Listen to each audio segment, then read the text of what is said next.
First time காலைல ஒரு 7 மணிக்கே checking. Hello hi bro. 100 kilometres bro கூட்டிகிட்டு போகிறார். பஞ்சி பார்டர் எல்லாம். ஏ ப்ரோ பார்த்து ஸ்ட்ரெயிட்டாக மும்பை தான் போகணும். ப்ரோ தான் நம்மளுக்கு லிஃப்ட் கொடுத்தாரு ஒரு 30 கிலோமீட்டர்ஸ். இல்லை ப்ரோ 150க்கு மேலே தான் வந்திருப்பேன். இப்படியே போச்சுன்னா இப்போ பிரயாகராஜ் போகிறதுக்கு இன்னும் ஒரு 20-25 நாள் ஆயிரும். ஃப்ரைட் ரைஸு செம்ம பசி. காலைல சாப்பிடல இப்போயும் சாப்பிடல. செம்ம டேஸ்ட்டு.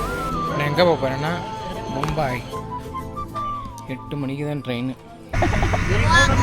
கோவா. நான் ஆக்சுவலாக என்னை பார்த்து ஃபஸ்ட்டு ஒரு பையன் கோவான்னு கேட்டிருக்கான். அந்த பையன் கோவா தமிழ்நாடு. மதுரை. எஸ் கரெக்டாக தமிழ்நாடு கரெக்டாக பொங்கல் ஃபெஸ்டிவல்னு கேட்குறாங்க. ஆஞ்சி பொங்கல் மதுரைக்கு பார்த்தாலே ஒரு பெரிய ரயில்வே ஸ்டேஷன்னா மும்பை பன்வேல்.